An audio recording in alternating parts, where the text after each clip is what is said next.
Welcome back to Bazooka Kickboxing and MMA. Today's episode powered by Hayabusa. It's all about mastering defense in different ranges. Each range is going to require a different type of defense.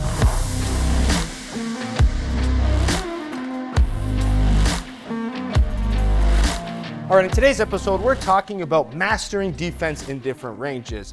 A lot of times coaches will teach you one type of defense, right, for all ranges, but each range, you're gonna have a different type of defense that will be better. Sometimes you wanna be long, sometimes you're close, and I'm gonna show you 5 different ways to defend punches as you're coming in. So we're gonna start with the longest range first. Now, to me, the safest, the best way, especially when you're just starting to meet someone or fight someone, you don't know how big, long, powerful, what their range is. Are they feinting fighters? Are they dynamic? So number one for me, it's just gonna be the evasion. That's the smartest one, whether you're blocking any punch in the world, any kick coming at you. Matt throws a 1, 2, 3 at me. I just move my feet, okay? So simple. Evasion is number one. So obviously, what's going to happen, this is going to be your longest form of defense. Now, even when doing this, there's good things and bad things that we do. Now, with evasion, when Matt throws it here, I don't want to evade too long, right? Because then I can't counter back. So you still need to be aware of your distance management. I'm still probably going to keep my hands up a little bit here as I evade, just in case they learn to shift, maybe they gallop, or they find some maybe Superman punch, or eventually on the evasion, if we're talking about kicks as well, maybe the head kick comes up, so I need to be careful. So the biggest mistake with evasion would be somebody just dropping their hands as they evade. So evasion 1, but to me, keeping my hands up and then ideally changing an angle so you don't get pushed up against the ropes. Okay, so evasion, number 1. So that's long now. I can't win a fight constantly moving away and running away, so I need to get a little closer now. Now, you notice we're in MMA gloves, but for me, defense is universal, right? Whether I block with a big glove, small glove, bare knuckles, right? Some will be beneficial in big gloves, some in small gloves, but I'll try to address that as we go on. So with evasion, big glove, small glove, bare knuckle, you're going to block everything, right?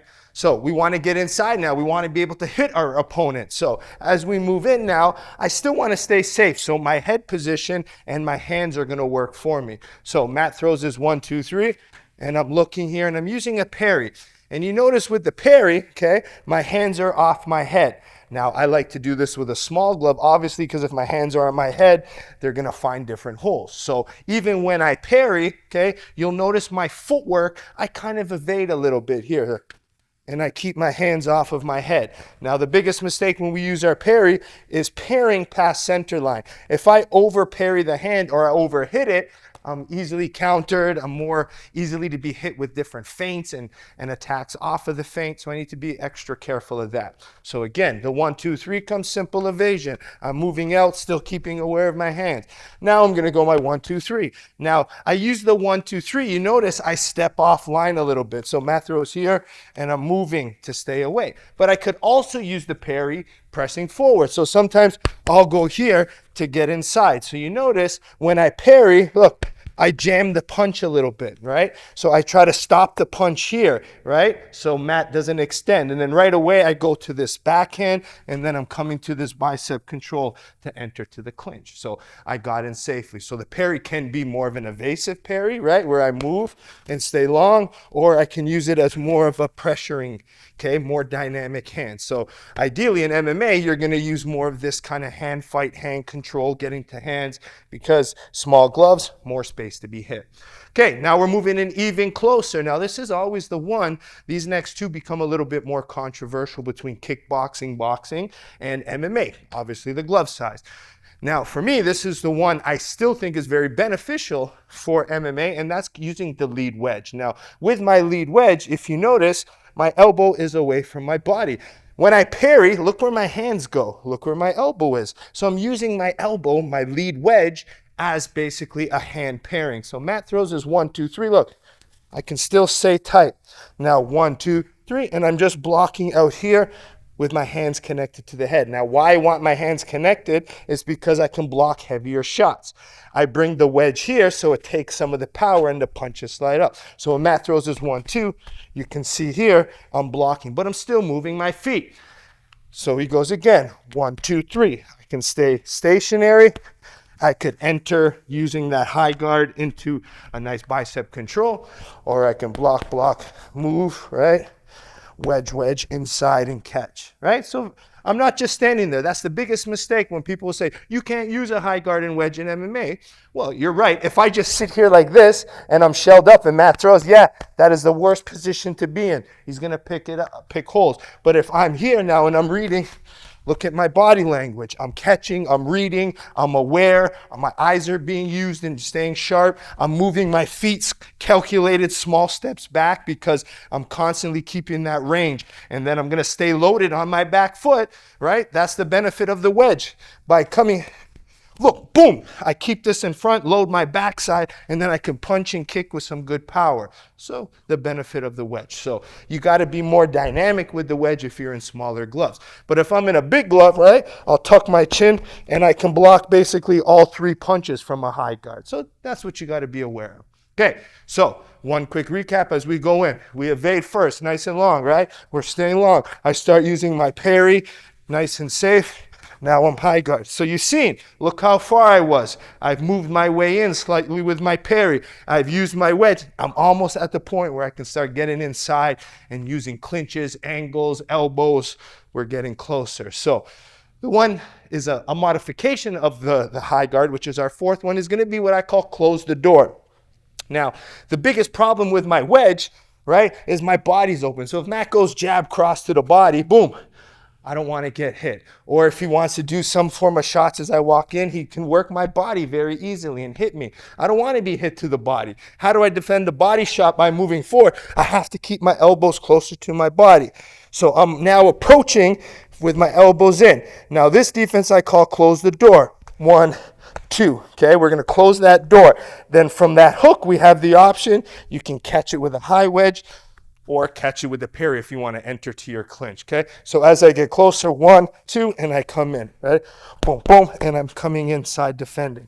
But even when I close the door, okay, watch my shoulder and my chin. Right now it's really open, right? So what I do sometimes when I feel that punch, I lift my shoulder to my chin.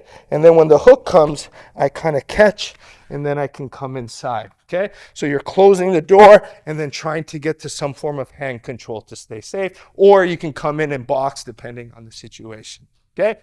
Now we get to the final one, which is our head movement, okay? Now, different ways to defend it, defending the punches, but for me personally, okay, you try not to move your head too much, okay? Especially in a kickboxing MMA with knees up the middle, head kicks, you got to be careful. So I would say try not to move your head too much. So for example, what I would probably do, say it's a jab cross hook, I might block, roll under the last one, right?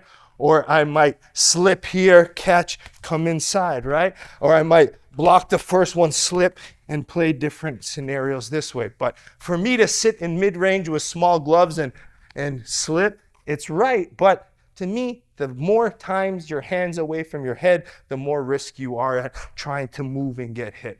Okay, some people are just naturally better at that eye movement, but at that point, you have to build your experience for it. But the benefits of this head movement, look, Matt throws his jab, right? Boom, I can counter. He throws that cross, bang, I can counter. So I can counter better, cut angles, be a little bit more evasive with that head movement. So there is a time for it. All right? So there you have it, mastering defense in different ranges, all right? Now, there's not just one way to defend punches, but as you get more experienced, the fun comes of mixing and matching them. So for example, Matt gives me a jab cross hook. I'm not just gonna parry, I'm not just gonna wedge, I'm not just gonna, I mix and match. So for example, I might parry, wedge, pull, right? I could parry, wedge, roll, right? I could parry, wedge upstairs, wedge, roll, right? I can close the door, parry. So I mix and match the types of defense, but ultimately, what depends on my defense is what range I'm in. What do I want to do after? If I want to come inside and counter, I might use my head movement. I might use more slipping and frames on the inside. I might use a lead wedge if I want to kick more. So you're going to start seeing different ranges, different type of defense brings different types of counters, attacks, you get what I mean, okay? So make sure you keep liking and subscribing to Bazooka Kickboxing and MMA, and support the channel by supporting our sponsors. We have Hayabusa by going to HayabusaFight.com, link below. Perfect Sports Nutrition to get all your supplement needs. Bazooka 20 gets you 20% off. Last but not least, bazookatraining.com, online curriculum taught by me with brand new videos every single week. And we have different categories for different needs: home workouts, bag workouts, pad work, sparring drills, tutorials, with an archive library now of probably over 500 videos. The best part of all, less than $10 a month. So I always say, have your main gym you train at, learn your concepts. Say you learn defense in your gym today. That's amazing. Go back to Bazooka Training. Look how I teach it. Mix and match the knowledge from your coach and me, and then you become the master of martial arts. We'll see you next time here at Bazooka Kickboxing and MMA. Bang. Welcome to Bazooka Kickboxing and MMA online training. I'm Bazooka Joe Valtellini, the owner here at Bazooka Kickboxing and MMA. Over the past year, I've designed and created a website to teach Bazooka curriculum at home and across the world. The purpose of this website is for you to, one, hit your fitness and health goals, all while learning world-class martial arts instruction from me.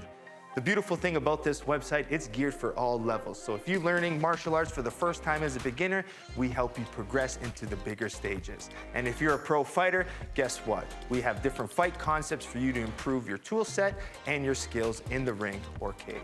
As the fastest rising kickboxing world champion and a lifelong martial artist with over 30 years of experience, I've been able to combine my passion for martial arts and teaching to create this website. This website's going to give you some of the tricks, secrets, and inside look at some of the training I use to win my world title. Once you subscribe to this site, you're going to be getting weekly training videos and tutorials that you can do from anywhere. The sections are broken up into 3 parts. The first is bag workout. So if you have a bag at home or at your gym, you can use these workouts to supplement your training. The second is at-home workouts. A lot of us don't have the room for a bag or a bag in general, so these workouts are for no equipment needed and you can do them anywhere. And finally, the tutorial section. If you're having any problems with a specific technique or fight concept that's covered in any of the workouts, go to the tutorial section, learn the technique, and then go back to the workout, and this time, do it with proper technique. One of the added benefits once you subscribe is the forums section, where you can get a more personalized experience where you can ask questions and I'll be able to go in there and answer them. It's all about building a team and a community of martial artists helping each other grow. So subscribe now to get access to all the videos plus more, so you can be part of the squad here at Bazooka Kickboxing and MMA.